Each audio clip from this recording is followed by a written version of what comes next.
Le football, c'est vraiment le plus beau, mais le sport le plus cruel qu'il existe peut-être, en tout cas en termes d'émotion. Bonsoir à tous, on se retrouve pour le débrief de Brésil-Croatie.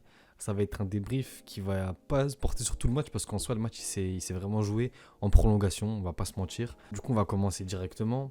Déjà, j'ai envie de parler de l'équipe du Brésil parce qu'on est sur une équipe du Brésil qui a plus gagné de Coupe du Monde depuis 2002 et ça va durer jusqu'au moins 2026. Ça veut dire que ça fait 24 ans enfin 24 ans au minimum qu'ils vont pas gagner de Coupe du Monde. Ce qui est déjà quelque chose d'assez tendu pour le Brésil, qui est une équipe. Enfin, quand tu penses au football, le Brésil, c'est. Brésil et football, ça rime un petit peu, c'est leur sport. Mais du coup, tu es une équipe du Brésil qui avait les ressources d'aller la chercher. Moi, c'était mes grands favoris pour ce mondial. Je les ai mis devant la France, devant l'Angleterre, devant l'Argentine. Pour moi, c'était vraiment. En fait, cette génération du Brésil, c'était une génération dorée sur toutes les lignes quasiment.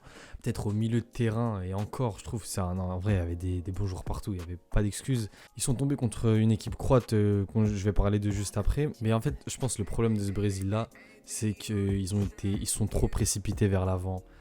En fait, il y avait une forme de. Parce que c'est une équipe quand même qui est restée assez jeune. Et je trouve qu'il y avait une forme de précipitation, une forme de panique que justement les Croates n'ont pas eu. Quand je dis panique, c'est pas dans le fait de l'approche du match ou quoi, c'était plutôt dans la panique de vouloir marquer vite, vite, vite, vite, comme ça au moins c'est fait, le but il est mis. Et en fait, ils ont marqué grâce à Neymar, je vais en parler juste après dans le débrief, parce que j'ai pas mal de choses à dire sur lui. C'est plus qu'une défaite pour lui, je pense. Mais du coup, cette équipe du Brésil, en fait, ils étaient tellement précipités, tellement dans l'envie de marquer ce but, qu'une fois qu'ils l'ont marqué, j'ai l'impression que pour eux, le match il était terminé. Et en fait, un match d'une aussi grosse importance en Coupe du Monde, tu peux pas te prendre un but alors que tu viens juste de marquer en prolongation sur contre-attaque. C'est pas possible. Tu ne peux pas te prendre un but sur contre-attaque. Mais là, tu mets le bus, tu mets ce que tu veux, tu ramènes Tite, tu le mets en défenseur central, je sais pas, tu mets cinq défenseurs dans les cages, mais c'est un match de Coupe du Monde. On s'en fout de comment tu le gagnes tant que tu le gagnes. C'est ce que les Croates ils ont compris et ça ils le font depuis 2018. Et même si c'est pas le football que j'aime, on doit respecter ce football là parce que ça les a emmenés en finale une fois et aujourd'hui ils sont sortis le Brésil. C'est un football qui n'est certes pas beau à voir mais qui est efficace. Et à la fin on retiendra quoi? Que le Brésil s'est fait éliminer par la Croatie et que la Croatie est passée. C'est tout ce qu'on retiendra de ce mondial là. On retiendra pas les actions de jeu, les buts, tout ça ok, mais ce qu'on retiendra de ce match là, c'est que le Brésil s'est fait sortir par la Croatie. Du coup, je pense que quand même la jeunesse brésilienne, en fait, c'était son avantage et ce qui lui a fait défaut un petit peu. Parce que, comme je l'ai dit, peut-être ce manque d'expérience, ce, tout ce truc autour d'eux, qu'ils avaient vraiment ce rêve de la Coupe du Monde et c'était légitime. Pour moi, tu vas en Coupe du Monde, tu vas pour la gagner, tu vas pas pour figuration, d'autant plus quand tu es le Brésil. Mais je pense peut-être que, enfin, pas qu'ils ont été dépassés par les événements, mais que ça leur tenait tellement à cœur et qu'ils voulaient tellement bien faire qu'au final, ils sont passés à côté de leur match, même s'ils n'ont pas fait un match dégueulasse. D'ailleurs, en vrai, les deux équipes, elles n'ont pas été si mauvaises que ça. Peut-être le Brésil devant, c'était pas tueur, on va pas se mentir. Mais en vrai, les deux équipes, elles ont fait un bon match. C'était pas un match non plus trop ennuyeux à voir. Mais cette équipe brésilienne, devant, c'était justement ce manque de patience, ce manque de sang-froid. En fait, c'est surtout ça qui leur a manqué. C'est du sang-froid parce qu'on les sentait trop dans la précipitation. Ils voulaient trop marquer, ils voulaient trop bien faire. Et malheureusement, quand ils ont marqué, ils n'ont pas su garder cet avantage. Et de toute façon, la séance de penalty, je sais pas si vous l'avez ressenti comme ça, mais je trouve qu'il y avait, en tout cas quand on regardait le match, enfin quand on regardait l'entrée des joueurs pour le penalty, tu voyais qu'il y avait deux mentalités vraiment différentes. Les Brésiliens n'étaient pas sereins, Neymar il multipliait les prières, enfin tu voyais que les Brésiliens c'était pas Rodrigo quand il tire, je sais pas pour faire le mec le devant ou quoi, c'est facile de dire ça après, hein. Mais je savais qu'il allait le rater parce que même dans sa course d'élan, en fait à peine il est arrivé directement il a foncé, il a pas pris son temps, il s'est pas posé, enfin il y avait une forme, enfin, on sentait que ça leur tenait tellement à cœur que je pense que ça les a dépassés limite. Je sais pas si vous comprenez un peu ce que je veux dire, mais en gros c'est ça, ça les a dépassés, ils ont été dépassés par l'événement tellement ils voulaient réussir. C'est pas dépassé dans le sens où ils n'avaient pas le niveau quoi, mais je pense qu'ils se sont rajoutés de la pression en plus de la pression qu'ils avaient déjà.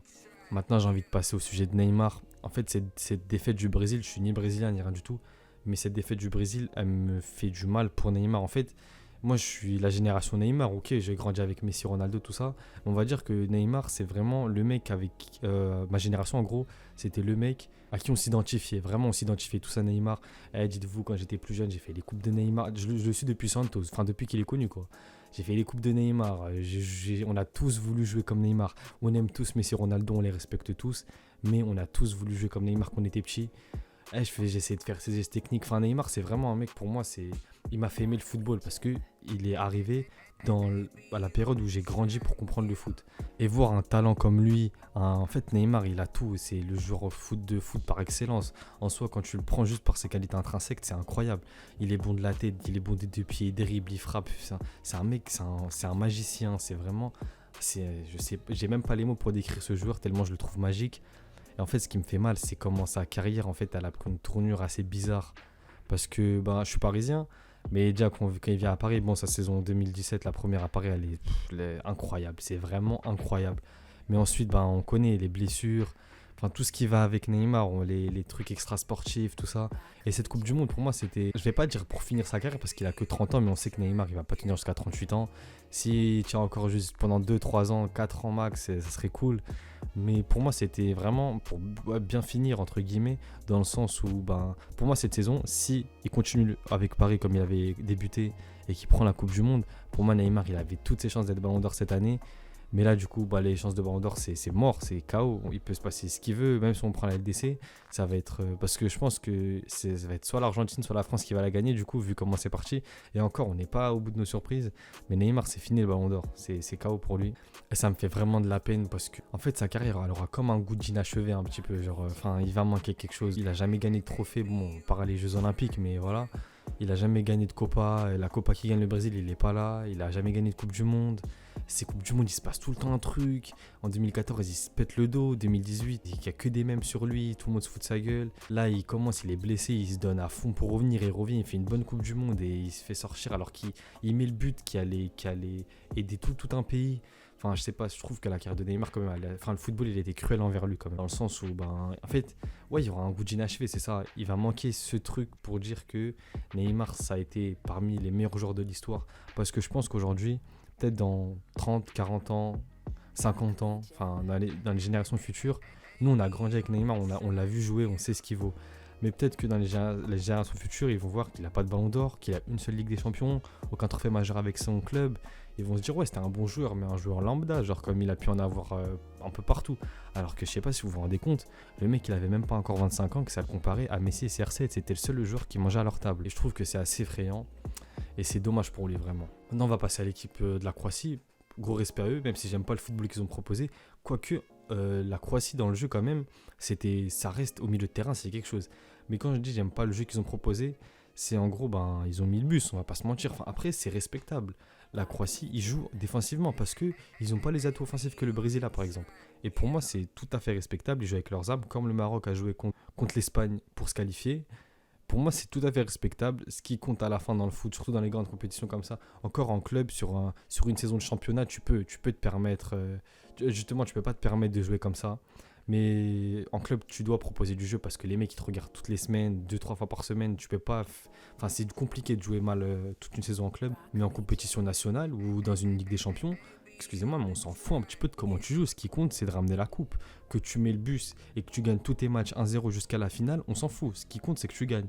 Du coup, même si j'aime pas le jeu croate, respect à eux. Ça marche depuis 2018. Ils sont à 90 minutes d'une finale. Vraiment, gros respect aux Croates. Ils ont fait le match qu'il fallait faire. Du coup, dites-moi ce que vous avez pensé de l'élimination du Brésil. Moi, vraiment, comme je le redis en gros, et si je dois résumer, je trouve que... En fait, j'ai vraiment mal pour Neymar. Parce que, comme on le voit là, regardez, cette photo-là, depuis le début, elle est là. Et il y a ça aussi, là. C'est triste, vraiment, c'est triste. On voit qu'il est dévasté. Aussi, j'ai envie de rajouter quelque chose sur Neymar. C'est dans quel état on va le retrouver à Paris maintenant. Parce que mentalement, ça y est, il est au fond du trou, là. Je sais pas si on peut aller plus bas de là où il est déjà. Parce qu'on sait très bien que c'était son objectif ultime, cette Coupe du Monde pour cette saison. Ça aurait pu lui permettre d'avoir un ballon d'or s'il continue sa bonne saison avec Paris. Enfin, je pense qu'en vrai, Neymar, il aurait pris la Coupe du Monde. C'était un ballon d'or à 80-90% était pour lui. Même si Paris sort en quart ou en demi, cette coupe, mais cette année, c'est mort. Même s'il fait un très bon début de saison, c'est mort. Il n'y aura pas de ballon d'or. C'est très triste pour lui. Vraiment, sa carrière, il y aura vraiment ce goût d'inachevé, comme j'ai dit. Et c'est dommage parce que c'est un joueur exceptionnel et qu'on restera sur notre fin, je pense, sur Neymar. Peut-être pas dans le jeu, mais en termes de palmarès, on restera quand même un peu sur notre fin. Et je suis vraiment triste par rapport à ça. Dites-moi ce que vous avez pensé de ce match, vos avis, vos futurs pronos du coup pour les demi, pour les matchs qui arrivent. Et dites-moi, est-ce que vous pensez que Neymar il va se relever avec Paris parce que ça va être compliqué, je pense. Du coup, ça sera pour une prochaine vidéo. Plus les mecs.